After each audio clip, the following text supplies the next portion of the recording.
Good afternoon and welcome to Associated Black Charities monthly webinar series, Equity at Work. My name is Chrissy Thornton, and I'm so happy to spend this lunch hour with each of you. Today, we are talking about something super important. It's the quiet retreat. Black leadership in an equity backlash era. So when equity surged into the mainstream, many Black professionals were elevated into those executive roles, and we wanted us to be there. We wanted us to be at the table. We wanted us to have decision-making roles because the thought is that we would then offer advantages to our own community, to our own organizations, and to other Black professionals. We were visible proof that institutions were supposedly doing the work, especially during the aftermath of the George Floyd era. But as equity initiatives in 2025 have begun to be rolled back, attacked, and politicized, there's been a shift happening inside of those same spaces.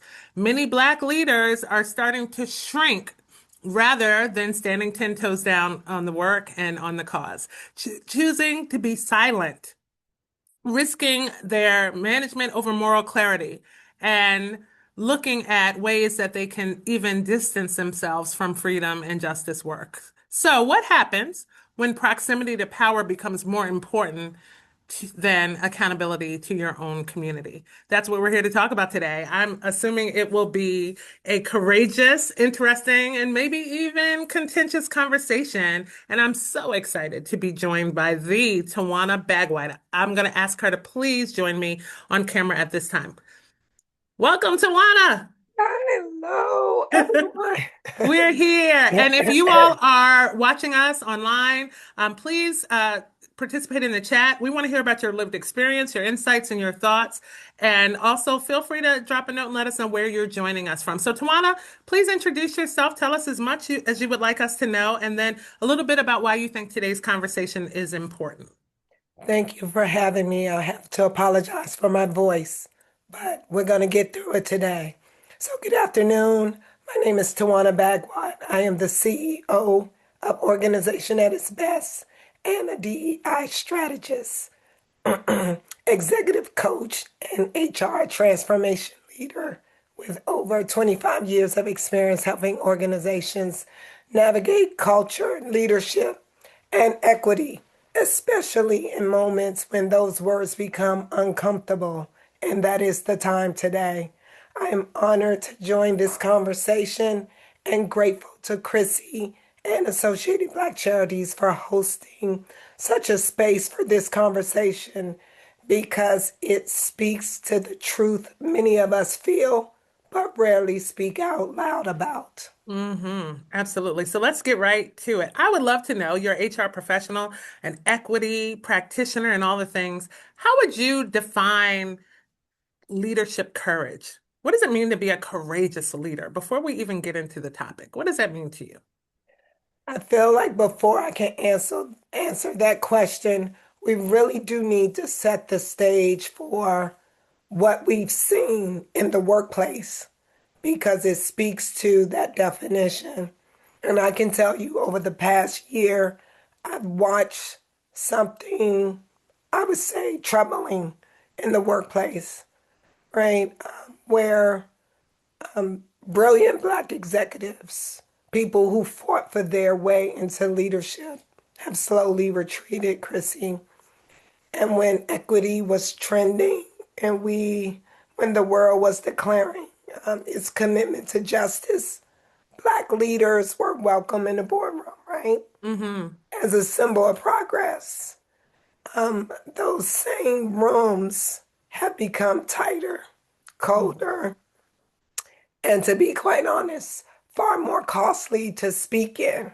So Mm. defining leadership as courageous, we need to set the stage for what that looks like. So let's talk a little bit about this year. You mentioned Okay. that, right? Like this year, some things happened, and it's outrageous to me that people didn't expect there to be backlash, or Right. people seem so shocked that politically these things with our Mhm. new administration have come down the pike as we knew and were warned they would, with diversity, equity, and inclusion efforts being attacked, criticized, legally challenged, defunded, and then also demonized in some public forums. And we know and have actively seen many companies, institutions, and organizations shift from their commitments to that work. Let's talk a little bit about that. How have you seen that show up? Um, Unfortunately, all the things that you've said, I have been in the rooms where those decisions were being made, and the voice of challenge was not acceptable. Hmm. And they leaned on legal and political as the excuse. I've watched policies be changed or eliminated. I've watched roles be eliminated, and particularly in the DEI spaces. I've watched, seen, participated in as the only voice in the room challenging, are you serious about this work or not? Because we always find ways to work around things that we hold true to, that we see is of value. And I've seen leaders, boardrooms, executive teams jump at, which I would say, a surprising energetic to follow suit, if you will. Hmm. And for that, the most impacted people were, of course, people of color, because those were the ones that were in the DEI roles as leaders, or as people would like to say, they were hired based on DEI policies. And I would beg to differ that they were qualified first. Hmm. And that, in and of itself, with the political climate shift and equity became controversial instead of convenient. Hmm. And those same leaders, when it came to leadership as a whole and back leaderships in particular, I've seen them stay quiet. They Hmm. stayed safe, and there was an expectation to be grateful. Hmm. Well, we're here now in this moment where all of those initiatives have been challenged and people have found themselves on a path and having to do one of three things: to adapt Yeah. and to retreat, to completely pull back from some of the progress that's been made, to resist it, to speak out, to challenge it. And then the last one is to bury your head in the sand and kind of let things and systems and structures happen around you without participating in either way. And so let's talk specifically today about Black professionals. And this is an important conversation because equity at work often focuses on how to help Black professionals navigate structures that are not safe for them, that are not built for their progress, and how to help corporations and organizations who want to be more inclusive to do better. But today we're talking specifically to Black people, about Black people in a wide open audience where all are welcome and anyone can listen. And some people would say that's controversial in and of itself, right? Because I spoke earlier and said sometimes we want all Black people to win, and I certainly do. But that sometimes will move us away from calling out or being direct about some things that are happening within our own community that are not advantageous. So, what do you think about that? I think it's dead on. We have to expose it because one, it's a whisper that's happening in the background in private conversations that needs to be talked about publicly, because it needs to, one, let other Black leaders know that you're not alone, but it also needs to send a message to organizations that they are imposing behaviors that will have Black leaders to be out of alignment, question their integrity, right? And in doing so, there's an internal quiet conflict that's occurring, and there's a struggle between what leaders know is right and what they feel they're professionally safe doing. So I love that you reframe this from me condemning Black professionals who are not in alignment with their own community to Black professionals who are in proximity to structures and systems that still remain unsafe for them, Right. despite their level of accomplishment and achievement, and structures that have been built in a way that push Black professionals, successful Black professionals, perhaps to adapt and to want to maintain their fit in Mhm. those systems. So that's a different way to look at it. So, Black professionals, as we've gained access to senior roles, it comes with some risk, right? Loss of income, loss of influence, loss of acceptance in environments where you continue to speak out and challenge the white supremacy of it all and the ecosystems. And so now kicks in a survival instinct Yeah. at a time in our country and politically where we need Black people in positions of power to actually align the most. Mhm. Talk about that survival instinct and how that shows up for professionals. I would say that two things is happening.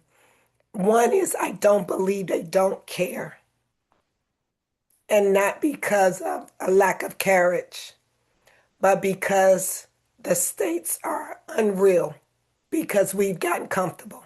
Hmm. Titles, salaries, reputation, and the emotional toll, right, of constantly being the only or maybe having friends and now becoming the only again, right? In this equity backlash era, silence can feel like a form of survival or even safer currency. But Chrissy, to your point, I do believe, at least while I'm here, because this conversation matters personally and professionally, because as I mentioned, it has to expose the private whispers. And I love to reframe your question as I have a question of how some of us have become so protective of our seats at the table that we've disconnected from the community and the justice work that opened those doors for us.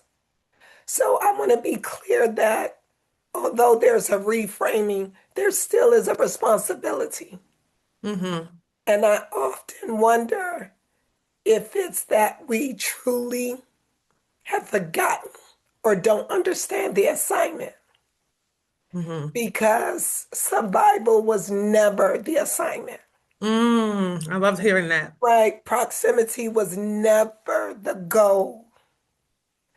And holding a title means nothing if we abandon the purpose that got us through the door. Hmm. So there is some reminding that needs to occur, but in a safe conversation that allowed those fears to be exposed. Hmm. Because representation is not the win, at least in my mind, but it is truly how we show up once we get inside. Hmm. That's the work. And I think we got comfortable.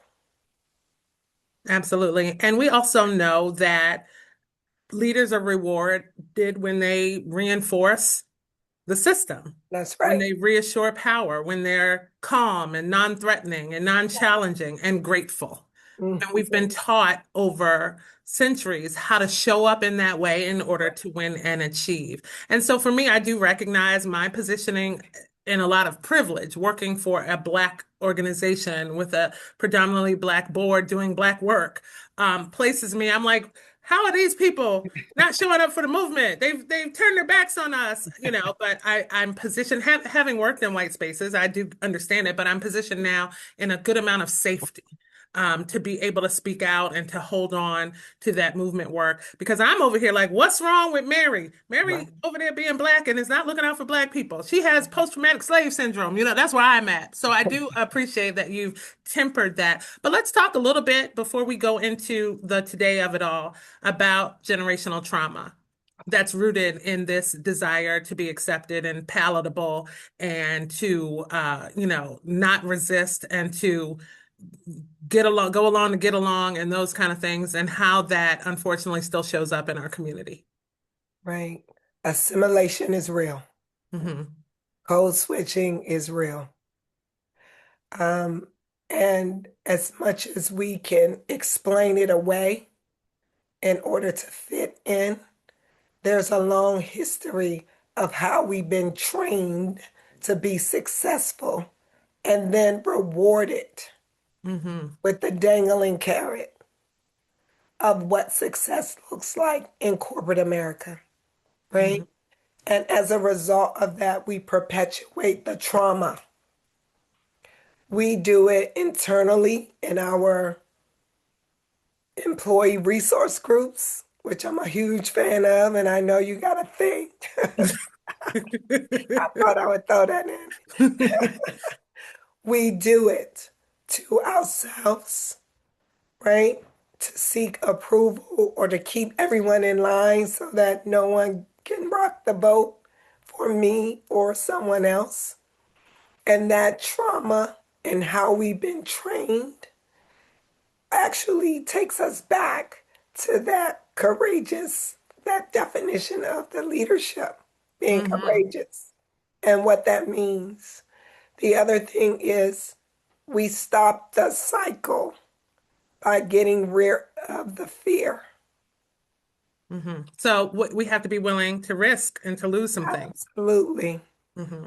And so when I think about leadership being courageous in this moment, it's choosing truth over comfort Hmm.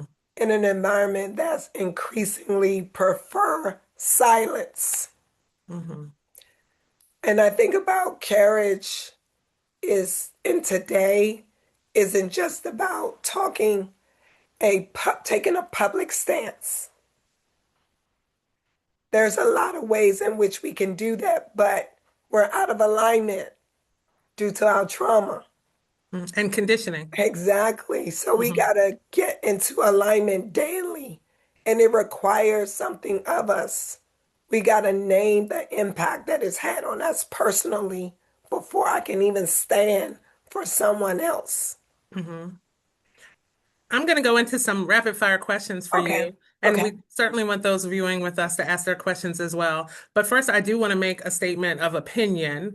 And that is that when Black leaders, for whatever the reason, conditioning, fear, institutionalization, whatever, when Black leaders withdraw from equity advocacy, when you stop advocating for the Black community, for other Black people, other Black professionals, your institutions, the places you work, the places you show up, the places you patronize, they interpret that silence or acquiescence as permission to pull back progress.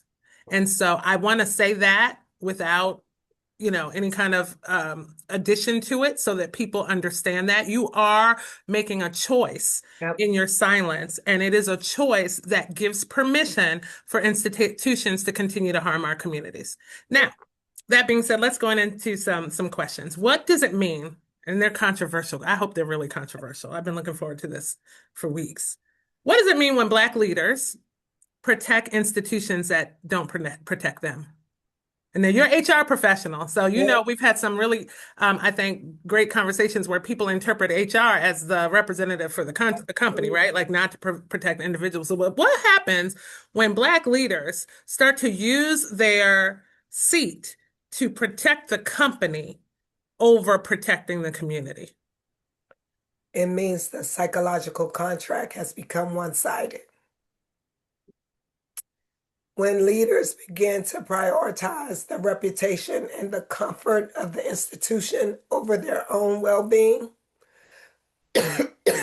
excuse me, or the truth, it signals a misalignment born out of fear, right? So, fear of losing what though? Access, opportunity, the major ones, Social capital, even. right? It also reveals a deeper wound. We have been conditioned to believe that our value is tied to how well we uphold systems, not how courageously we challenge them. And as a HR professional, I've seen it, I've witnessed it. And to be transparent, I've been a part of those systems. I Mm-hmm. helped build them. And I've said that on here before. So when we protect institutions, even when those institutions have not demonstrated that they would extend the same protection in return, it's a survival strategy. But it's one that slowly pulls us away from our own integrity. And so when I think about the why, it is out of fear of loss. I'm super clear about that. I've seen it. I think the other thing that's important is that when institutions, people may not know this, but they are aware of their internal structure, how it works, what is produced. It is a hazing process, Chrissy, Mm-hmm. right? It is how we go about normalizing in order to have you to assimilate to what we have defined as success. Is this also, because I think about this all the time, is it because as Black professionals who have attained success that inwardly we really don't believe we deserve to be there? We don't believe we're as qualified as we are. We don't, we believe it is something that's been gifted to us by those with power and position, but we don't necessarily, because here's the way I think about it, right? Like at some point, if there's misalignment, I'm like, right? And I'm gonna go figure out what else I can do. But sometimes we're so grateful for the opportunity because we really don't rest in our qualification that we allow ourselves to show up and not just in silence, but in neutrality in systems that are harming not just people who look like us, but people who harming us directly. Is Right. there a feeling of not being worthy that we're battling with? I think that's part of the trauma. I think that's part historically, right? Something that has been pounded into our culture by those who are in power. And what I would say to you is there is not a leader, white, black, or other, that don't question their worth at some point in time, right? But what I would say is the difference for a black leader in particular is that you've been trained to work twice as hard, Mm, say later than, uh, over deliver to continue to maintain your spot, your hmm place, your position, versus other communities who are seen as leaders that do those things are considered extra. hmm Above and beyond Yeah, for and them, yes. rewarded when that's just black leaders' baseline. So at some point, you believe you figured out the system, and then you tie your worth to it. Hmm And it's hard to deprogram because what we're rewarded for, that becomes out constant, that becomes out consistent. And we then become conditioned to that being the norm until we become sick, burnt out, depressed. And that's when reality sets in that we're out of alignment. hmm This is no longer comfortable, right? It's the man, it's the institution. But that takes a lot for us to get there. Right. And it usually takes some direct harm. Too often Correct. people don't respond until they feel directly violated and harmed. You'll watch the system break down everybody around you and be okay with that. You'll watch the system abandon the community and everything else and be okay with that. But you have to wait for it to happen to you to start to take some action. Right. Let's talk about performative actions because since 2020, with the murder of George Floyd, a lot of companies shored up these equity policies and statements and, communicated their commitment to freedom and justice and equity work. And we know that in many cases that was performative and that was, a call to community to do so. It didn't necessarily signal a true commitment to changing power dynamics. And it makes me think of the paradigm of comparing being anti-racist and to being pro-black, which we know are two very, very different things. I firmly believe that many people are anti-racist, right? They focus on reducing harm and the systems of it all. But as we've discussed before, Tawana, being pro-black is different. Tell us a little bit about how you think of the difference in those two ways that people show up. So, if I say to you what the question that came to my head was, what does pro-black, like look like in Hmm. practice? And I would say pro-black leadership starts with centering black well-being. Like it's not an initiative, but it's a design principle. Hmm. Right? My organization, mine, it shows up in how we hire, how we develop people, how we budget, how we make decisions, how you respond when harm happens, right? It's leadership that refuses to trade authenticity for access. Hmm. And it's leadership that's willing to disrupt comfort Yes. if the alternative is betraying the people you say you serve. That's what pro-black leadership looks like to me. And when I think about anti-racism, it may reduce harm, but pro-black leadership kind of asks a different question. Um, like, does the decision create conditions where black people can't thrive without them shrinking, bending, or performing to survive? Hmm. So that's what when I think about pro-black leadership, it truly is unapologetic too.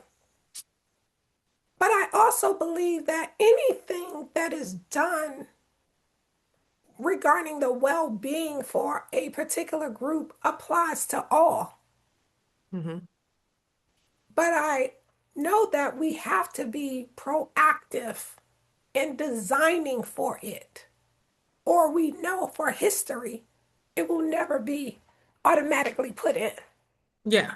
So as a Black professional, I have an accountability in some ways. Correct. Certainly, I've heard people of late talking about providing for their families and making sure that they are able to maintain their lifestyles and those kind of things. Can you be pro-Black, Tawana, and Mhm. not be concerned about collective freedom, the freedom of all of our community, and thereby believing that thereby, as Black communities are able to have more access and opportunity, it'll also help other marginalized communities. Can you say you are pro-Black if you are more concerned with your own immediate well-being than that of the collective freedom of our community? Um, this is a very personal response, right? So I want to be super clear. Um, I believe that I am a pro-black leader. I'm 10 toes down. And I believe also that you can be pro-black and yourself can advance as well as your community. I do believe that we can have it all. We can do both. We can do both. Hmm. And I don't believe that one sacrifices for the other. What I believe is that as I think about myself as a Black person and a Black leader, I'm always thinking about the collective Hmm. because the policies that I write, the designs that I put in place, the principles that I design into organizations, I want that for myself and I want that for others and not just Black people. So I believe in equity. So, in doing so, I, in my mind, believe that I'm solving for the greater good. That will also include me. Mm-hmm. Because even as a leader, I also have to follow those same policies that I'm Mm-hmm. writing. It doesn't say excluding, you know, And the keeping interesting thing is, I all. always think about when people don't make that choice to care about themselves and others. It is once they are violated that they then come back and say, oh, it was because I was black, or Yeah, it was because yeah. I was this, or it was because I was that. Now, all of a sudden, you're a member of the larger community and you were harmed because of that reason.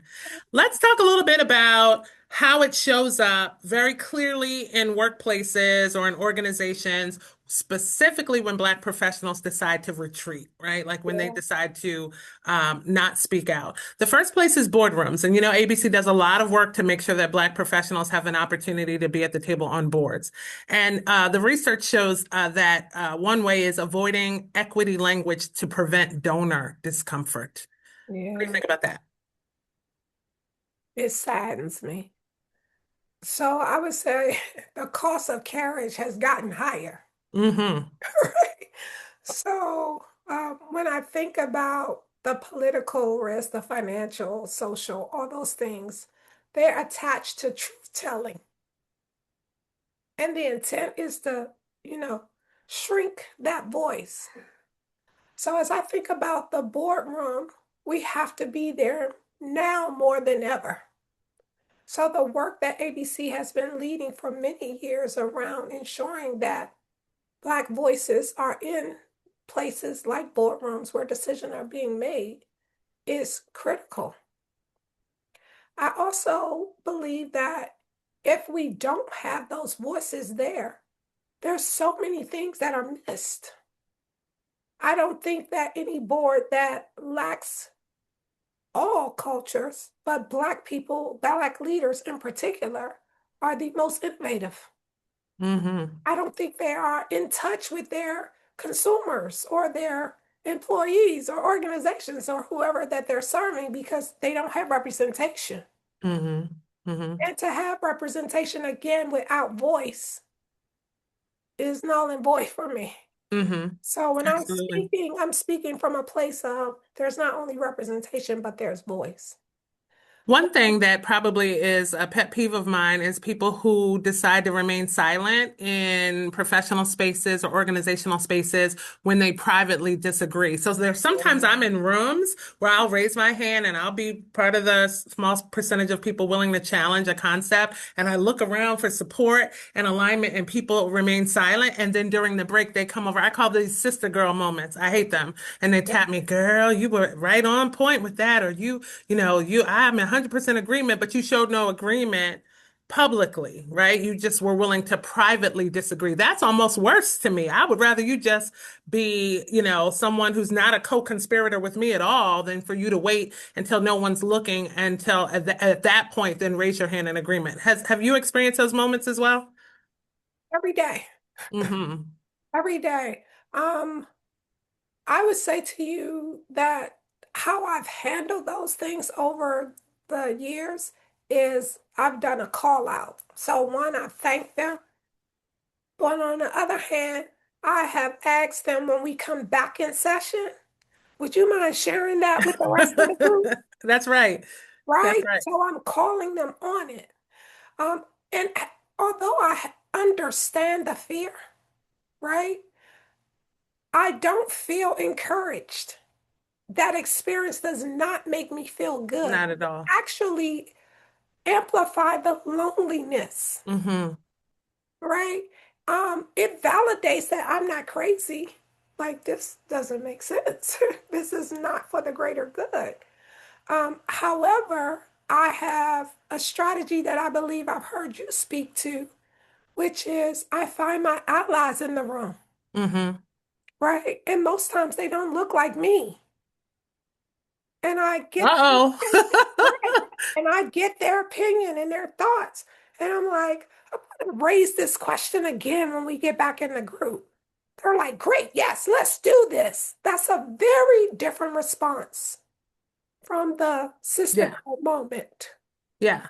So, I mean, I think it's on the rise, this whole concept of critiquing or even distancing Yeah, yourself as a Black professional from other more outspoken Black colleagues so that you can appear palatable and safe. right. And I don't know what we do with that, but call it out. I think we have to Hmm. because some people have done that for so long, it's been normalized. Yeah. The chat says Now, sometimes it's okay to stand alone. And I think that's true. There's truth in that. it is. And again, we've been talking about being uncomfortable and inconvenient to bring about transformation, not just go along to get along. I also think about um, many Black executives are operating inside of institutions that love our optics but fear our honesty, right? And Hmm. we know that. And that creates pressure to shrink because they want to protect their job and protect their title and protect relationships. But there's a danger to that, Chrissy. And this is where the harm comes back in, right? Because when people closest to power go quiet, the system we need to transform stay exactly the same. Stays the same. Hmm. Also, some of Exactly. the other risks that it mentions is erosion of trust. Like Yes. you might think you're being silent, but we're noticing. We see Right. your quiet quitting on our Right. community. We see your leadership, not show up in our community, and we stop trusting you as a Correct. Black leader. Yeah. And silence becomes a survival strategy, right? But it lives as complacency. Hmm. And one of the biggest things that I looked this up and when I was talking about what are the biggest risks of kind of existing this way, and this one made me probably most sad. It talked about younger leaders inheriting this same fear instead of being more visionary and more courageous. And so we pass on then generationally this way we've been conditioned to show up and to shrink and to be silent and to not speak out and not be committed to movement work. But it speaks to a disservice Hmm. because who are we passing the baton to, right? So many have sacrificed before us. They weren't inconvenienced. They gave their life. Hmm. We're inconvenienced. Hmm. There's a significant difference. And as we prepare the generation to come behind us, the work that was done before us and now, it wasn't easy and it wasn't free. So we shouldn't assume that it's going to be easy or free today. Hmm. And this work has to continue until it's no longer needed. And then there'll be other work to do to elevate. Yeah. And that's what I feel that we're at risk of right now because we do not have Black leaders that are 10 toes down, Yeah. committed to being pro-Black leaders. Yeah. And it's crazy though, because this isn't new. Right. Probably decades ago, someone else could be sitting here having the same conversation and pointing out kind of the inaction of Black people in the community. But it just seems more present now, and now seems like a more vulnerable time for our work, more vulnerable time for our organizations and our progress, and where we would hope to be able to depend on alignment from other Black people and Black professionals even more. It seems like just such a fragile time for them to not be standing in courage. And I'll say this as someone who runs a nonprofit that is 100% focused on, Black elevation and increasing opportunities for Black communities and governed by a board of directors.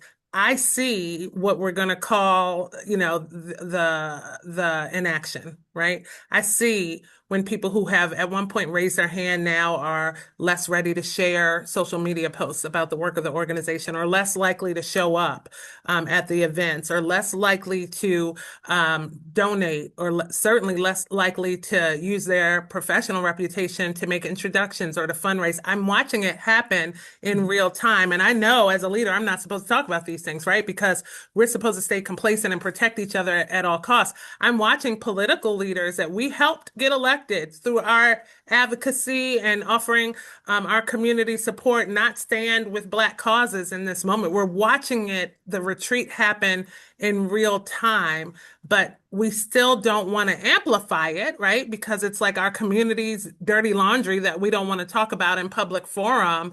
And so I can only imagine Martin Luther King having this same conversation in his time about people who weren't aligning with his work, but it just seems different to me now. Like it just seems like a moment where we can't afford.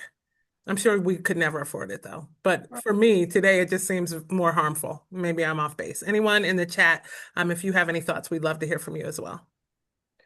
I would also say, in agreements with you, that courageous leadership, right, is required today.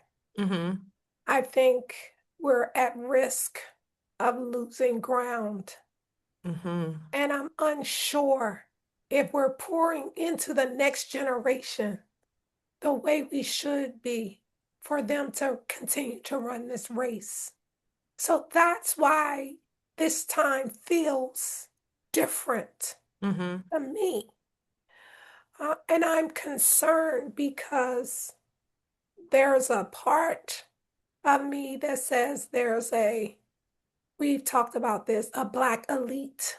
Hmm. There's a gap between what's in the middle and what's considered lower. Yes. And because of that gap, we at these different levels are not pulling up enough because we are protecting our access and opportunity. And that to me is something that I believe that our community has always done well to some degree, always given back into the community to raise up so that they can run that next leg of the race. I question it and it makes me sad. Hmm. Hmm. I just don't believe the investment is there. And if it is, it's so fragmented that we Yeah. don't feel It's the not making an impact. impact. Right. We don't feel the impact of it. Hmm. Well, I want to talk a little bit. That's my Alexa. I want to talk a little bit about what courage does look like. So we've defined what's happening, what we're seeing, what we're observing, the sadness of it all, the Yeah. concern around it all. But we want to make sure that for those who are watching and those who will watch the playback, that we're giving them some tools to be able to navigate these times and to show up as courageously as possible. And so I want to talk about what courage looks like in Yeah. leadership now. And having just gone through two leadership development cohort programs, I will say that these are not the things that are being, shared in Correct. leadership development. So I would love for those who are perhaps allies and have these opportunities to teach for you to embody some of this. The first thing is naming truth, even when language is being policed, right? So we were told this year we can't talk about Black people, immigrants, women, disabled people. We can't say the word equity. We can't say racism. We can't say poverty. We can't say all of this. And it amazes me how people reference those sanctions. Because it's like, well, that's what they told us. But at the end of the day, the truth is the truth. Like when I walk in the room, I'm going to be Black and a woman and all these things. And so being able to name that despite what's at risk is super important. What do you think? I agree with you. I would say carriage looks like alignment, right? To your point, it looks like speaking truth, but doing it strategically, thoughtfully, and consistently. It looks like refusing to contract yourself for the comfort of others. Hmm. How about that? I Hmm. would say courage is telling the truth even when you don't have the guarantee of an applause. I think that's where we are today, right? With this conversation. Absolutely. Absolutely. It's Absolutely. it's asking the tough questions in rooms that prefer easy answers. And it's protecting others who take risks instead of letting them stand alone. I love that. I Just love that because that's it's what we were talking perilous, about. right? Exactly. You don't have to be the one to speak. Maybe that's not your role, but all of us have a role to play, even if it's just a nod in the room. Oh, I Hmm. agree with that. That was well said, Hmm. right? Letting the person know and those around that I agree with that statement. That's protecting others who take risks. Who take the risk. Wow. So many ways. I love what's in the chat. It talks about because of the progress of our ancestors and predecessors, they made so much project progress that we actually have so much more to lose today than Yeah. in those times, which is lends itself to, why it feels more fragile and more vulnerable. Oh, I Um, love that. yeah. I was teaching a workshop a few weeks ago with grown adult people and Black people and others. It was a diverse crowd. And I asked a question, it was before Thanksgiving, of who in the room would be willing at their family Thanksgiving table to speak up and challenge any kind of, hatred that showed up at the table, any kind of racism or sexism or, discrimination that people might have spewed within their own family structure. Who would be willing to say, nope, don't say that, or that's not true, or whatever the case is. And only one, and we're adult people, only one person in the room raised their hand and say they'd be willing to challenge or walk away if hatred was shared at their Thanksgiving table. The rest of the people sat. And so I think that to me is also eye-opening in that, we're maybe people aren't just built the same Right.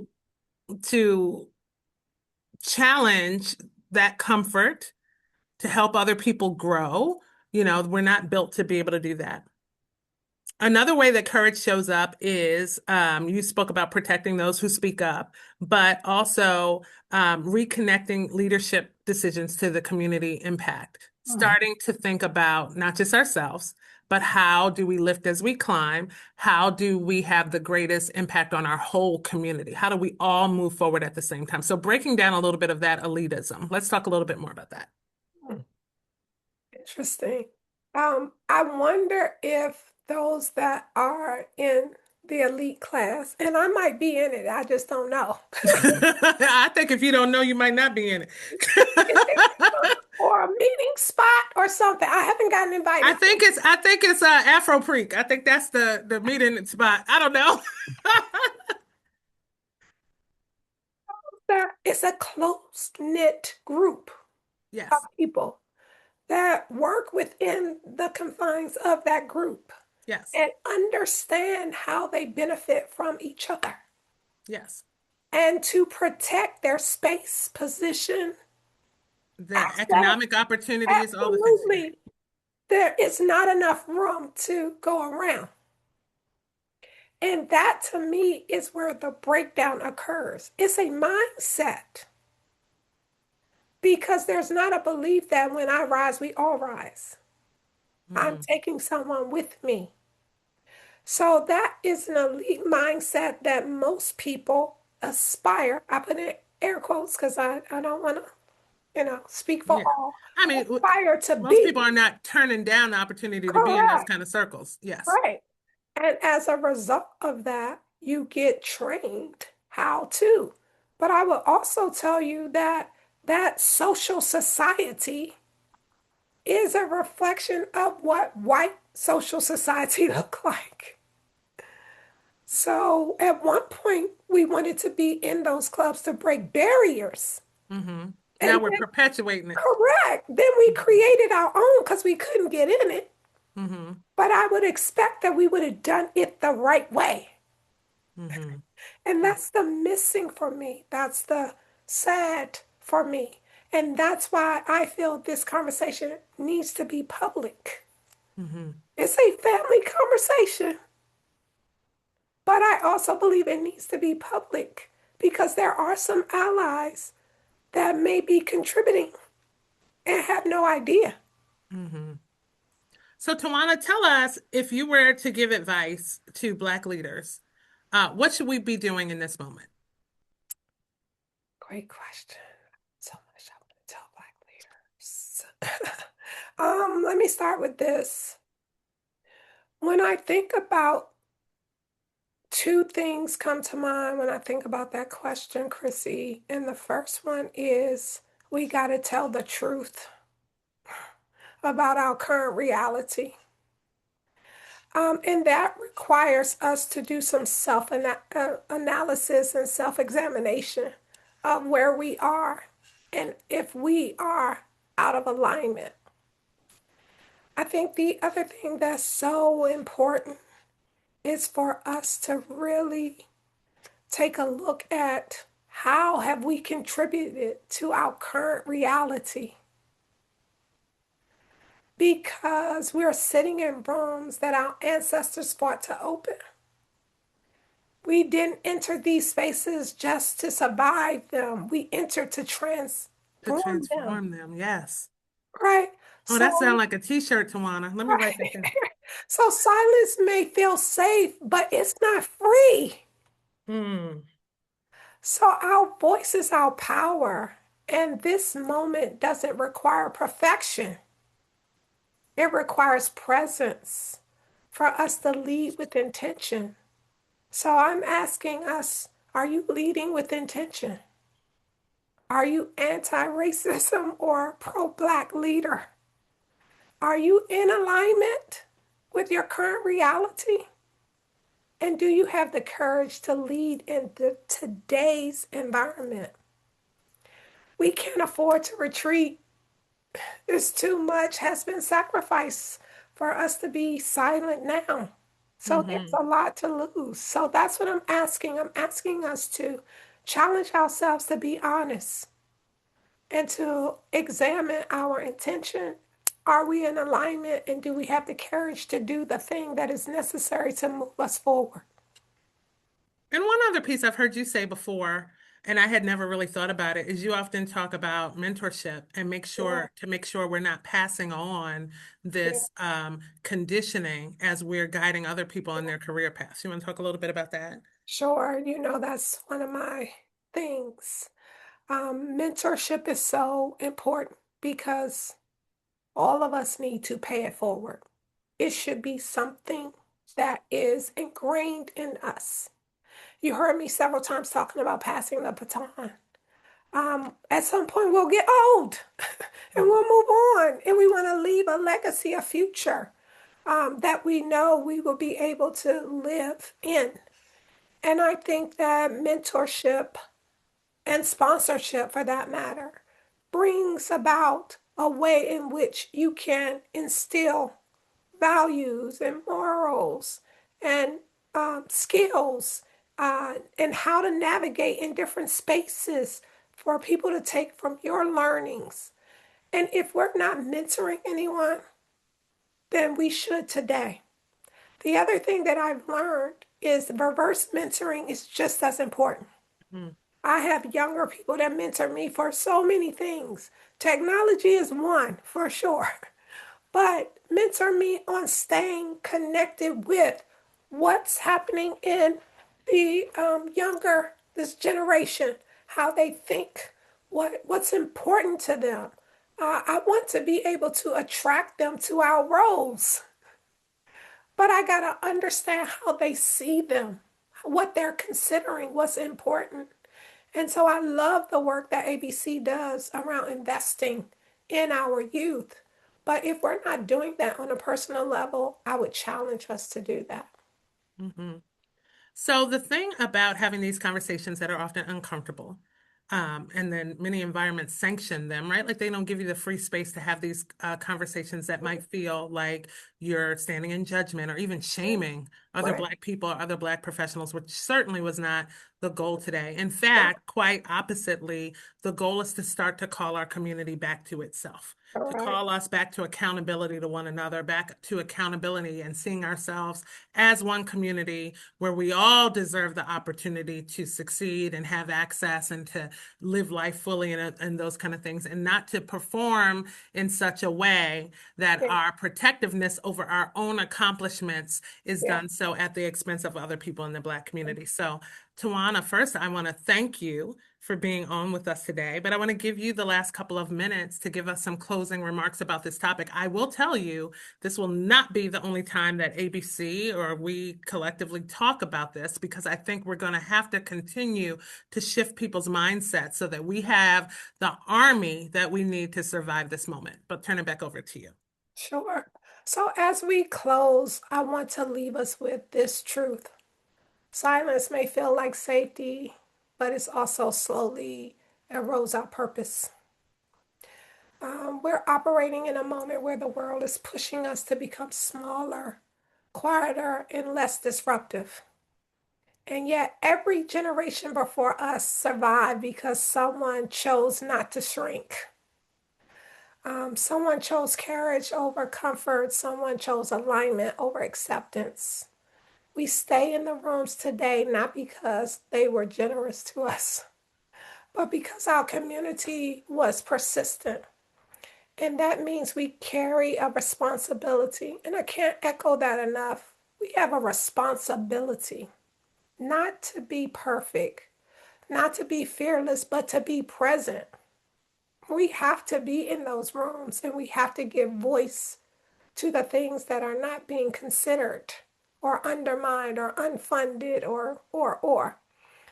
But you got to be aligned, to be honest about what this moment demands of us. We got to be honest about that and we got to align to the purpose that we're trying to move towards. So if we allow fear to guide our leadership, we reinforce the very system we claim we want to change. But when we lead from our values, even in small ways, we open doors that stay open for people who come behind us. Mentoring is one. My hope is that we leave today remembering this. You don't have to roar to be courageous. You just must refuse to disappear. Our Hmm. presence is our power, our voice is our power, and our collective courage, even if it looks quiet, is how we move the work forward. We didn't come this far to retreat, we came this far to transform. Thank you. Thank you so much, Tawana. We're so grateful to have you and your expertise on the call today. And thank all of you for joining us for December's Equity at Work webinar. We will be back in 2026, and we made some, I think, hard decisions here at ABC too. We're moving this series to bi-monthly for 2026, but we will be taking all of the courageous conversations we've had in 2023, 2024, and 2025 and making them available to all of you on demand on our updated website. In February, we invite you to join us again because now that we've opened up the box of having these confrontational and courageous conversations, we're going to keep it going. We're going to be back in February where our Equity at Work topic is supporting Black lives until it impacts the budget. And so for Associated Black Charities, I am Chrissy Thornton. Thank you for joining us today. Have a wonderful rest of your week and the happiest of holidays. Thank you for having me.